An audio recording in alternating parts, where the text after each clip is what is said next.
My talk today is called Shaping Black Art, William H. Johnson, the Harlem Renaissance, and Institutional Stewardship. Before I begin, I just want to ask you guys in the audience, had anybody heard of William H. Johnson before? Oh, there's a couple hands out there.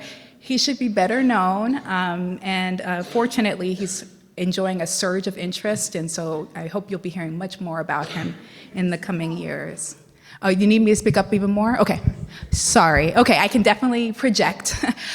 Great. So again, I'm very happy to be here, and I will get started.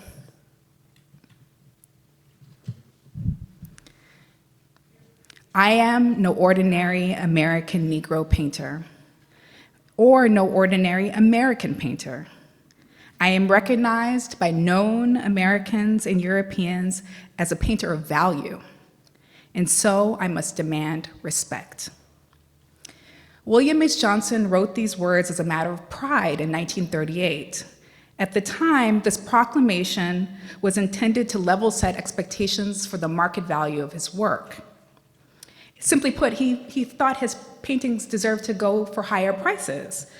Intentionally or not, however, this assertion of identity was also a response to fraught debates over this between artists and critics, black and white, who sought to define Negro art in the 20s and 30s. The critical response to William H. Johnson's work was exemplary of a perennial debate in the 20th century that arguably continues to this day. What kind of art should the Black artist make? Ironically, Johnson's assertion of exceptionalism in the 1930s would become an indictment in the 1960s, when his legacy was reevaluated against the backdrop of the Black Power movement. As the relatively new Augusta Savage Curator of African American Art at the Smithsonian American Art Museum, I am now the steward of over 1,000 artworks by William H. Johnson.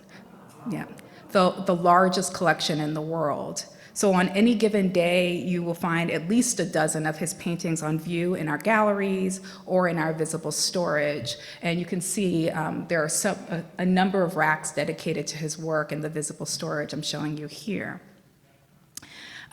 So this is an awesome responsibility in all those meanings, terrifying but beautiful. And so this talk affords me the opportunity to familiarize myself with this enormous body of work and refresh my knowledge of the Harlem Renaissance to place his work in context. That is to say, I'm not an expert on the Harlem Renaissance. I've been thinking about Elizabeth Catlett, and I'm also currently curating an exhibition on the contemporary artist Bisa Butler. And so this is really my first opportunity to think about William H. Johnson in depth. So for today's talk, I rely heavily on the scholarship of scholars Makita Best, Marianne Kahlo, Jackie Francis, Leslie King Hammond, Richard Powell, and Kenneth Rogers. I come to you as a learner, and I look forward to thinking along with you. And my goal here is then to share the story of William H. Johnson, his life and his work, paying close attention to the ways that the critical response to his work was inflected by broader debates around what was racial art during the Harlem Renaissance.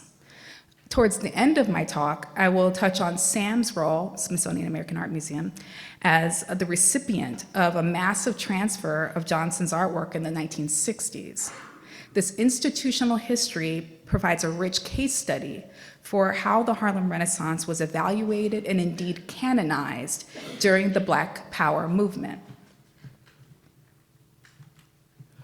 I imagine that many of you know this, but I'm just going to go over the basics of the Harlem Renaissance.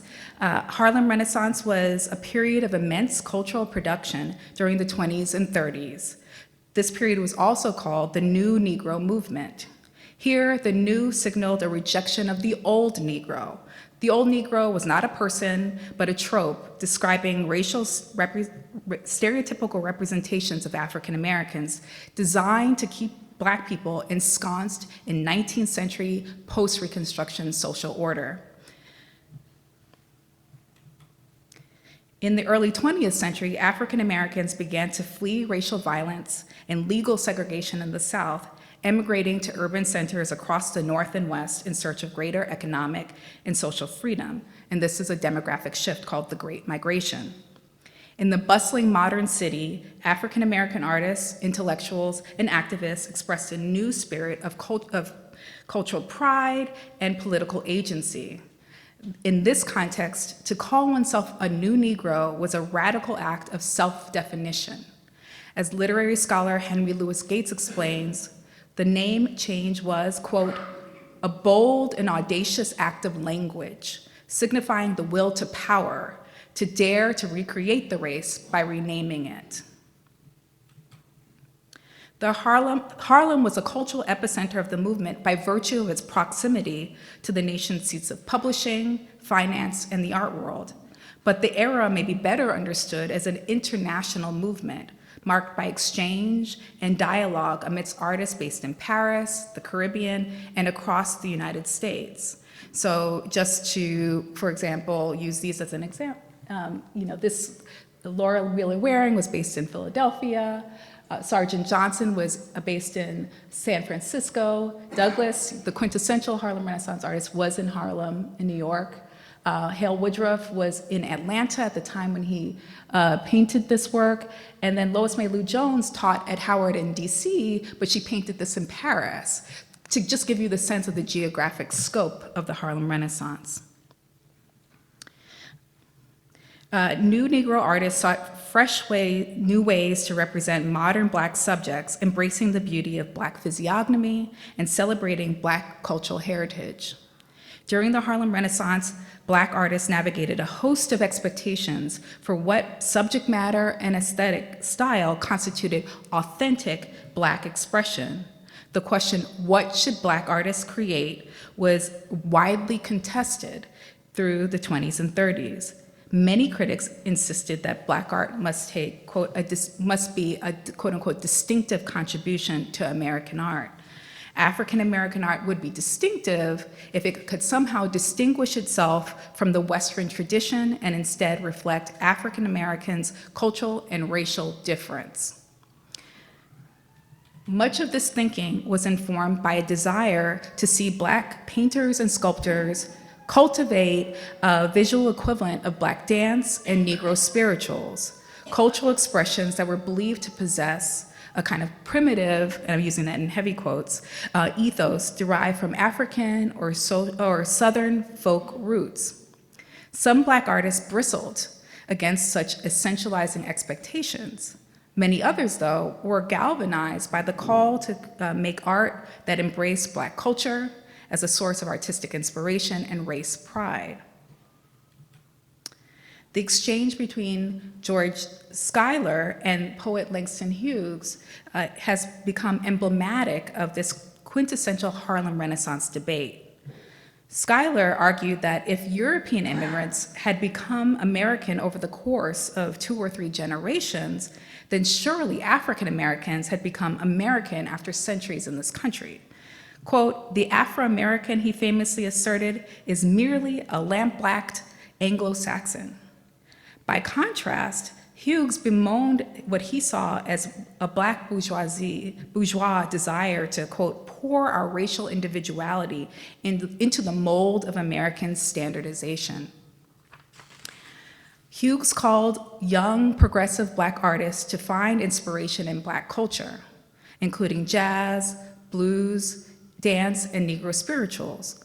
Quote, within the next decade, I expect to see the work of a growing school of artists who paint and model the beauty of dark faces and create new technique the expression of their own soul world, Hughes wrote. So what he wanted Black artists to create art that proclaimed both, quote, I am Negro and beautiful. Paralleling this literary debate, Black visual artists and critics also wrote important essays that tackled this question. So to survey this critical debate is to find William H. Johnson repeatedly invoked, either explicitly or implicitly. My talk today will toggle between a survey of Johnson's career and then the cultural landscape that he navigated as an artist working during the Harlem Renaissance. William H. Johnson was born and raised in Florence, South Carolina in 1901. As a child, he exhibited early aptitude for art, and by age 17, he decided to leave home for New York City in pursuit of academic art training. Johnson made his way northward, following the example of his uncle and namesake, Willie Smoot, a Pullman porter based in New York who gave Johnson an inkling of the wider world beyond South Carolina. Leaving Florence, Johnson followed a trajectory traversed by millions of other Black Southerners along the Great Migration. In New York, Johnson worked for 3 years to save money for art school and send remittances home to his mother, taking odd jobs as cook, stevedore, and porter. In 1921, though, he enrolled in the National Academy of Design, very prestigious school, where he would find in Charles Hawthorne an artist, an unflagging teacher, mentor, and supporter. And he became a star student. Johnson excelled at the National Academy's in the National Academy of Design's academic approach, though he preferred his mentor's use of color and bravura brushstroke over an emphasis on strict fidelity to anatomical form. And these two works are student work that he made while he was at the School of Design, and they're in our collection. During his final year of school, his mentor, Hawthorne, raised funds for him to go to Paris to further advance his skills.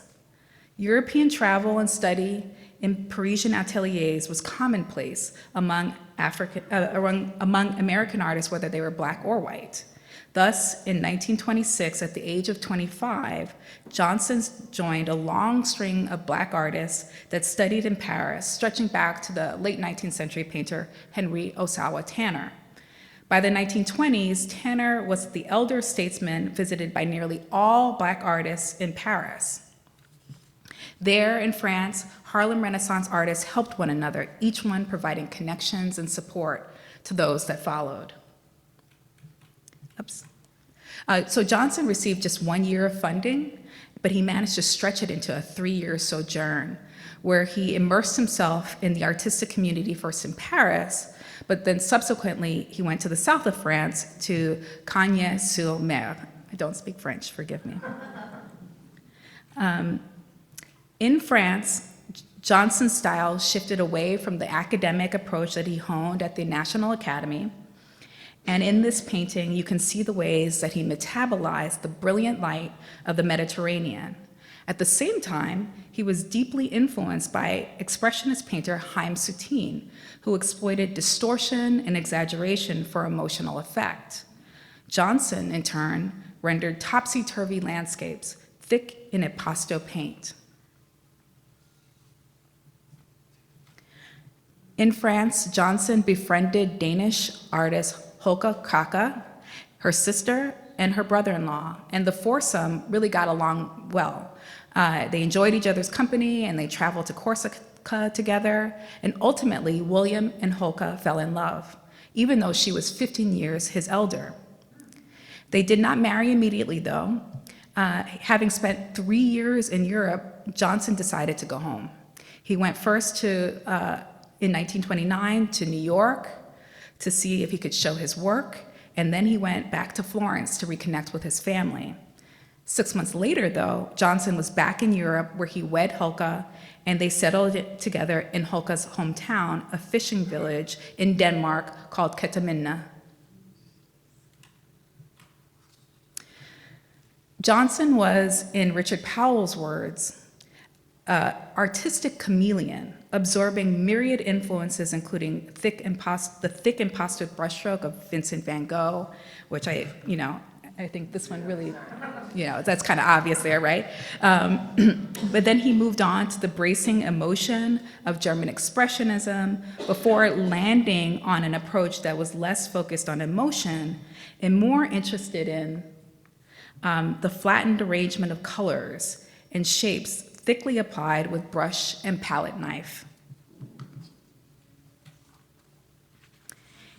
This is a painting of about a dozen or so that Johnson painted during a summer spent in the Lofoten Islands with his wife. the couple was vagabonding across Norway, bike riding and camping in tents, when the mountainous islands above the Arctic Circle arrested William's attention. Quote, "The view from there, with its midnight sun shining all over the summits of the fjord, is amongst the most magnificent we have seen," recalled Holka.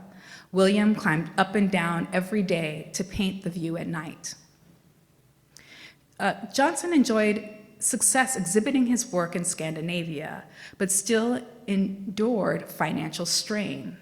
In letters mailed to the United States, Johnson variously cajoled, pleaded, demanded, recriminated his contacts, desperate to exhibit and sell his work.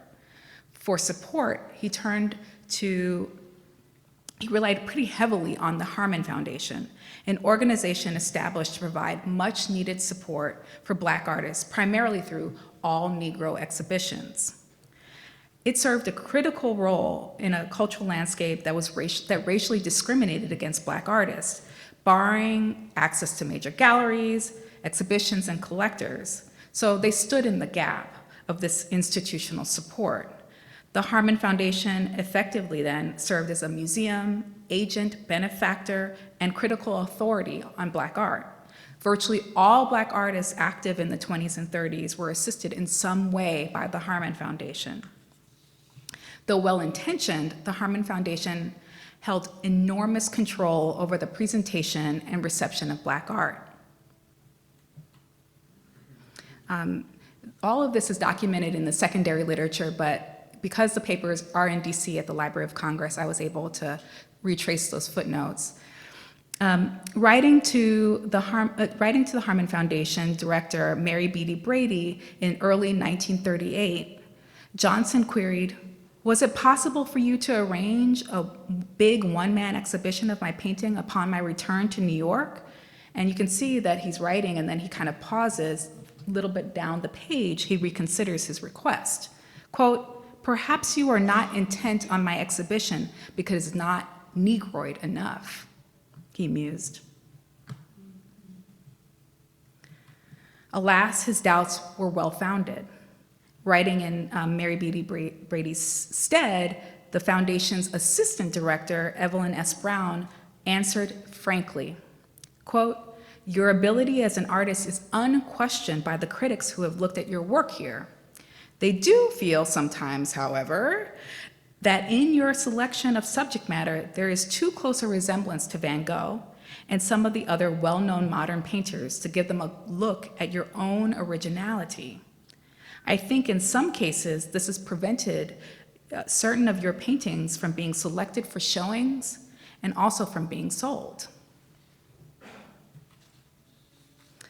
Originality is the key word here, and it was used as a cudgel against Black artists who did not conform to narrowly prescribed definitions of Black art. Evelyn Brown may have been thinking of critics like William Auerbach Levy, whose review, Negro Painters Imitate Whites from 1930, has now become a textbook example of this kind of thinking. The critic lauded, and this is a review of a Harman Foundation all-Negro exhibition. And so the critic lauded Johnson as the very best in the exhibition. But even Johnson had fallen short of producing a distinctive work. Quote, "He is still to achieve greater originality. His works show a distinctive break from the American training, but is too much influenced by the French moderns." The article lamented what he thought of as a marked absence of from the artworks. He wanted to see them exude, quote, "the particular singing blend of happiness and poetic melancholy of the Negro." And so it would be pretty easy to kind of dismiss this white critic's assessment as racial essentialism, that it is, but Johnson's Scandinavian landscapes resisted prescriptions of Black art espoused by Black art critics as well. In the Harlem Renaissance discourse around racial pride, it seems to me that the word Nordic was wielded as a cutting shorthand for self-loathing and internalized racism. Looking back to Langston Hughes' essay, Negro Art and the Racial Mountain, which is what I pointed to at the very top of the talk, The poet decried a Black respectability politics that would prioritize, quote, Nordic manners, Nordic faces, Nordic hair, Nordic art, if any, and an Episcopalian heaven over Black pride. A few years later, the artist Romare Bearden, and I'm showing a picture of him here, would evoke a similar sentiment in one of the most well-known rebuttals to the discourse around racial art, The Negro Artist and Modern Art. For Bearden, all artists are fundamentally shaped by the spirit of their times. So even if one conceded the argument that Black people had over time become fully acculturated to the Western culture, or as Schuyler would say, lamp-blacked Anglo-Saxons, Bearden asserted that Black America offered the modern artist too rich a font of inspiration to be ignored. So around here, you can see that he says, one can imagine what men like Daumier, Gross, and Cruikshank might have done with a locale like Harlem, with all its vitality and tempo. Instead, the Negro artist will proudly exhibit his Scandinavian landscapes, a locale that is entirely alien to him. This, of course, will impress the uninitiated, who through some feeling of inferiority towards their own subject matter, only require that a work have some sort of foreign stamp to make it acceptable. In both instances, in both essays, Scandinavia seems to be a dog whistle for bourgeois assimilation rather than, at least I don't think Hughes was making a specific dig at Johnson, maybe Bearden, but so this dog whistle is meant to illuminate, helps us to see how out of sync Johnson was with the prevailing expectations for Black art during his long sojourn abroad. In truth, though, Johnson defined himself in opposition to the Western tradition and Western civilization. From his earliest days in Denmark, Johnson had positioned himself as a modern primitive, more authentically connected to the vital pre-industrial ethos by virtue of his culture and racial inheritance as a person of African and Native American descent. To be clear, he did not define the primitive exclusively through racial terms, and so this distinguishes him from that other critic. As he explained, quote, primitives can be found all around the world, even in Ketaminda, where the fishermen as human beings have preserved the essential characteristics of their nature, people in whom there is an element of tradition. And Richard Powell, the chief art historian who's focused on Johnson, has really analyzed Johnson's claims of primitivism very deeply. So for one, Richard Powell argues that Johnson's interest in examining the essential element of native traditions was informed by, being with his wife Hoka, who wanted to edify and invest in uplifting Danish folk culture, putting artisanal production on par with fine art. And so I'm showing you a ceramic that she created in her artistic practice, and William H. Johnson holding what I believe is a ceramic that they co-created.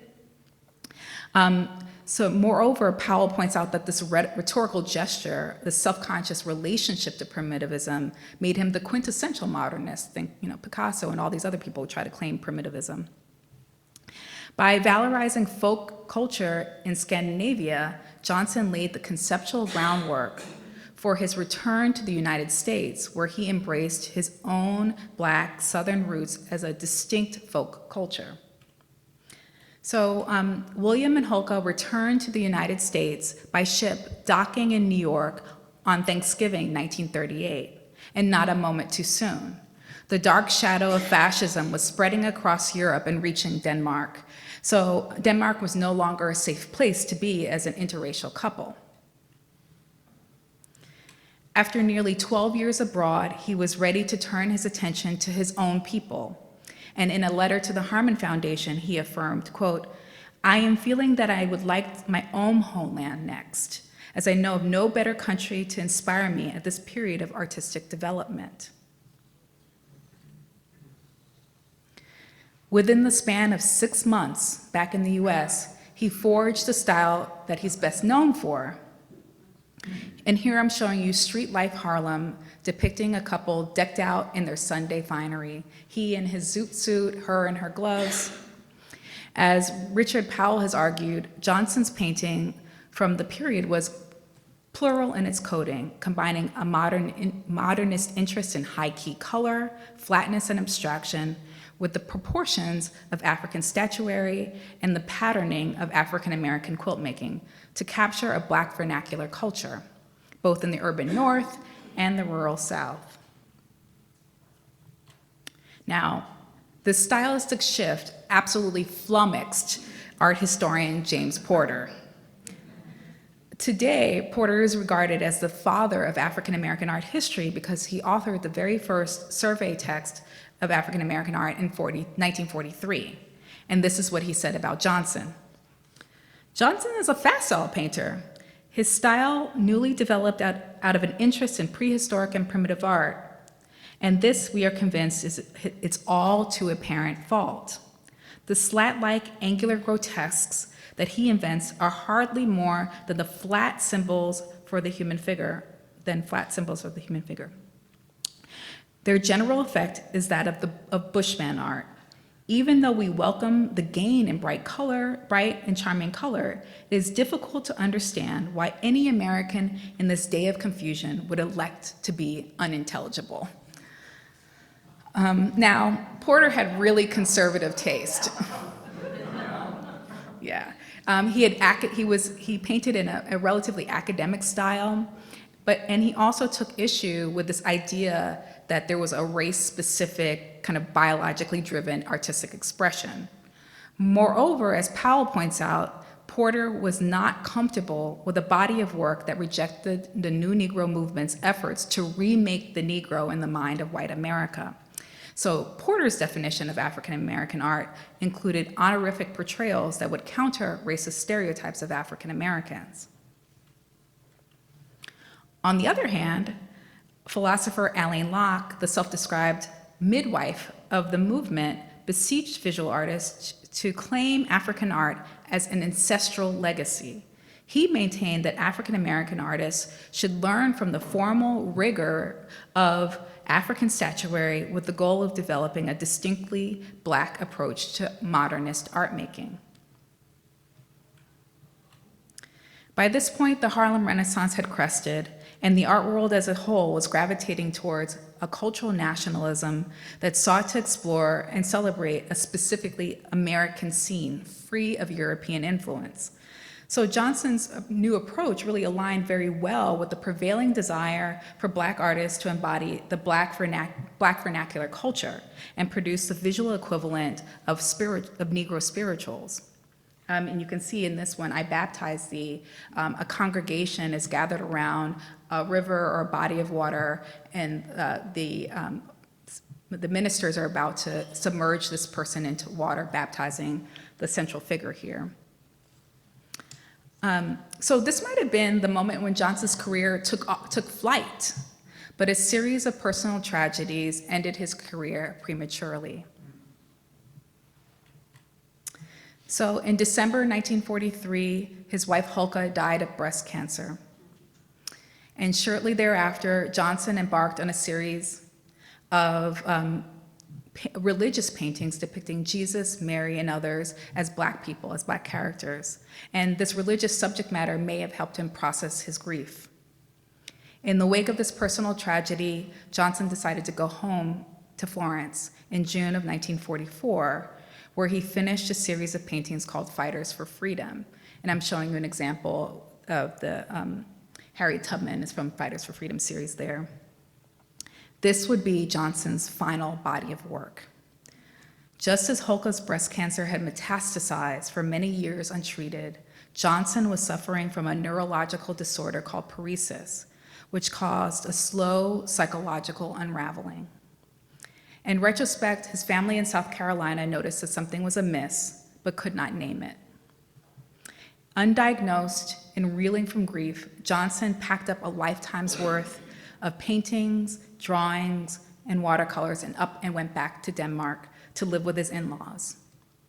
And it wasn't till he was found wandering along the docks in Denmark that he was taken into the care of a mental hospital, where he tragically lived out the last 23 years of his life at Central Islip Hospital in Long Island in New York. So I'm going to pause here.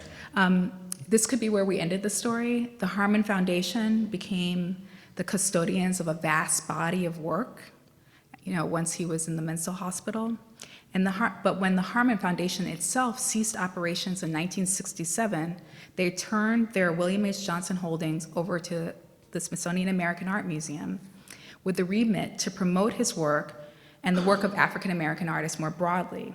Most importantly, SAAM, my institution, was charged with distributing Johnson's work amongst HBCUs, historically Black colleges and universities. So Johnson died in 1970, just a few months before SAAM presented its first retrospective of his work. This would be, of course, the natural place to end the story, but if you'll permit me, I'd like to dwell on the transfer of this collection as an example of the ways that Johnson's work continued to signify in relationship to the ongoing debates around the definition of Black art.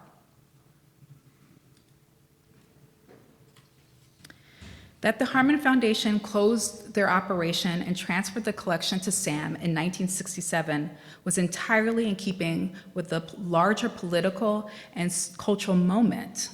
Even the briefest snapshot of 1967 illustrates the immense social change underway in the United States.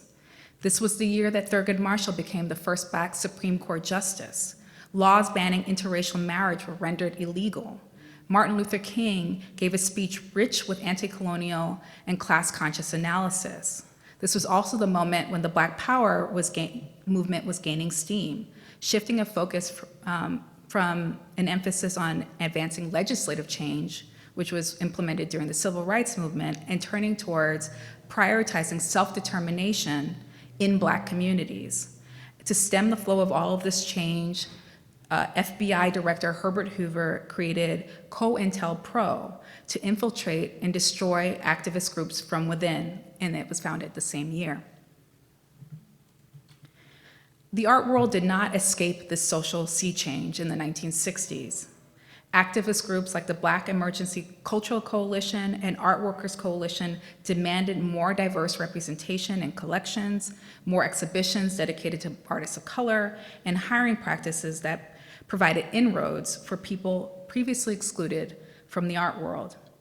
In the process of preparing for this talk, I got to go to the Smithsonian's institutional archives and open up folders that were assembled by my predecessors at SAAM. And so, having opened up in the folders from the 70s, I know through ephemera and documentation that they tracked this kind of art world activism quite closely. So when the Harmon Foundation reached out to the Smithsonian with the potential donation and made community outreach a key requirement of the donation, they were in fact embarking on a mild version of what would play out in major museums nationwide. In their memo of understanding with my museum, the Harmon Foundation stipulated that the museum oversee the distribution of Johnson's work to HBCUs across the country. Thus, within the span of just a few weeks in the fall of 1967, the who's who of the Black art world landed at the doorstep of SAAM's newly renovated building, poised to review the massive holdings of William H. Johnson's for their respective university collections. Renowned artist and art historian David Driscoll, he's the one with the closest relationship with the Harmon Foundation, represented Fisk University. James Porter had only to travel a few blocks from Howard, where he was dean of the art department. Esteemed cultural historian Richard Long selected work for Hampton, and Hampton already had a pre-existing arrangement with the Harmon Foundation to organize their own retrospective of his work. A few years later, Long then joined the faculty of Clark Atlanta, and he asked for work for that university's collection as well. Into the 70s, particularly as more HBCUs and Black institutions learned that SAAM was giving out artwork, they would approach SAAM and request that they make good on their promise to distribute the work. And so the last person I'm showing you is Margaret Burroughs, who got work in 1975, and she was selecting work on behalf of the DuSable Museum, which she herself had founded on the south side of Chicago in 1961. The convergence of these Black artists and scholars coincided with a moment when the question of what should the Black artist make was passionately debated once again. During the 60s and 70s, many Black artists contributed to the Black Power movement by producing an outpouring of literature, poetry, dance, and visual art. And this was known as the Black Arts Movement, the cultural wing of the Black Power movement. For many in the movement, this was yet another renaissance, another moment when Black artists sought to develop and express cultural pride grounded in Black identity. If Langston Hughes called Black artists to say, "I am Negro and beautiful," then the Black arts movement's clarion call was, "I am Black and I'm proud." And Wadsworth Jarrell's painting and depiction of Angela Davis has become emblematic of the period. Many of the Black art movement's leading spokespeople saw their movement as another renaissance, an opportunity to make good on what they saw as the failures of the Harlem Renaissance. Many felt that new Negro artists centered white patronage, that they were, quote unquote, smothered even by white paternalism, at the expense of the Black people and the Black communities the Renaissance purported to represent. In his essay, Renaissance I to Renaissance III, the poet Hakeem Madhubuti, maybe some of you know him as Don L. Lee, so he wrote, quote, "The Black arts movement in the 20s was of minimal influence and virtually went unnoticed by the majority of Black people in the country. More whites knew about what was going on than brothers and sisters." One of the main reasons for the short life of Renaissance I is that no Black people other than the artists themselves were involved. For all of its critiques of the Harlem Renaissance, however, the Black arts movement actually fueled the formation of the Harlem Renaissance as a field of academic study. So, for example, many important publications from the era were reprinted. And so I'm showing you here the 43 and 69 editions of James Porter's Modern Negro Art. And this is the context for the Harman Foundation's transfer to the Smithsonian. As the literature on the Harlem Renaissance expanded, Black art historians reshaped the Harman Foundation's narrative of Johnson's life.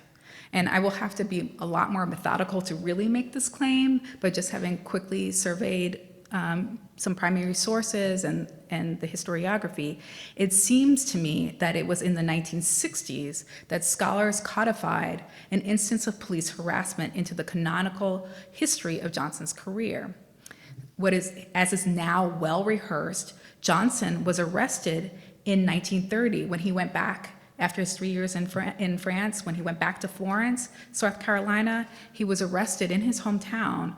At the time, he was painting en plein air outside in front of the Jacobia Hotel when police apprehended and jailed him. Yeah. In a biography from the 30s, which I found in the Harman Foundation papers, Johnson's return to Florence was quickly glossed and almost as like a footnote in his life. Quote, "This experience did not make any lasting impression on him," and then it goes on to talk about the rest of his life. In the wake of the Black Power movement, it seems to me that writers discuss Johnson's painting almost exclusively through the lens of this moment of police harassment. There are a couple of theories. The Jacobia Hotel at that time was known to be a brothel, so a generous interpretation is that the police didn't feel comfortable with him outside of a brothel. I think the wider implications are that he was like caught painting while Black, right, in the Jim Crow South, and he was arrested. Of course, they turned around and wrote a really kind of patronizing article about this hometown Negro painting, but I leave that aside. And so, obviously the civil rights movement, a lot of that protest identified police brutality as a major issue. And so it's interesting that they're able to then surface this issue from the 30s, looking from the 60s. Not every assessment was glowing, however. Bearden again, he was young in the 30s, and now he's kind of, an elder amongst artists in the 60s. He had tough words for Johnson in the 1960s, and they are recorded in his landmark survey of African American art. Bearden apparently, he conducted most of his research and generated reams of text for this book in the 60s, but this book was published posthumously in 1993. In Bearden's estimation, Johnson had left the United States in the 20s when being a Black artist was a rarity, and returned to the United States when federal funding for support of the arts really supported the careers of many Black artists. And so even though he held himself apart as no ordinary Negro, Bearden kind of suggests that that's actually a sign of his insecurity. Bearden describes Johnson's sudden stylistic shift in the 1930s as strategic, though not cynical, move to gain white art world attention. And I'm going to read it at length because it's really bracing. His desire to be accepted as a modern European expressionist was divorced from his own Black experience. Probably as a consequence, he was constantly restless, always searching for new places in which to work. Few painters have been in such constant motion. In some respects, his life was a desperate effort to be somewhere else and become something else. In his own mind, he confused alienation with being primitive, a transformation he could not achieve in real life. His schematic new style was derived not from European models, but from two African American artists, Horace Pippin and Jacob Lawrence, as was his subject matter. Yet Johnson never equaled them. In many ways, Johnson's work demonstrates the virtues and weaknesses of most Black artists during the 20s. It was such a struggle simply to become an artist that they were unable to shake off the outmoded model of the Academy and the false sense of achievement that the Academy represented. So yeah, ouch is right. This painful assessment certainly tracks with the Black art movement's diagnosis of the quote-unquote failures of the Harlem Renaissance. In years later, Bearden's opinion softened. So when art historians like my predecessor from the 70s, SAAM's curator Adeline Breeskin, or Richard Powell, the scholar, interviewed Bearden about Johnson, Bearden expressed his admiration for Johnson's intensity and vision. When representatives from HBCUs and other Black institutions selected work from SAAM's holdings, though, they did not lop off Johnson's Scandinavian production from his Southern genre scenes. Although the Black art movement principles guided artists to create work that depicted Black people and celebrate Black Americans' cultural ties to Africa, HBCU representatives chose to represent Johnson's whole career. And in many ways, a lot of the HBCUs have many versions of our large collection. This is a testament to the Black art movement's commitment to documenting the history of the Harlem Renaissance. Indeed, the Renaissance too laid the groundwork for defining Blackness more capaciously. And in their selection, they honor Johnson as a whole person. Today, William H. Johnson is experiencing another Renaissance, particularly as museums celebrate the centennial years of the New Negro movement. His work is featured prominently, for example, in the Met, Denise Morell's exhibition on the Harlem Renaissance from a few years ago. And SAAM consistently organized exhibitions of his work. And maybe you saw Fighters for Freedom when it was here last year on view at the FIU Frost Art Museum. Finally, the question of what should Black artists create proves to be an ongoing debate. So for example, there was the emergence of the term post-Black art in the aughts. And then even as recently as 2025, there was huge social media outrage when Afro-British artist Thomas J. Price installed this monumental figure in Times Square. The feeling was, is this an appropriate representation of a Black woman? So to quote the novelist Gail Jones, there is always a newer Negro. Thank you.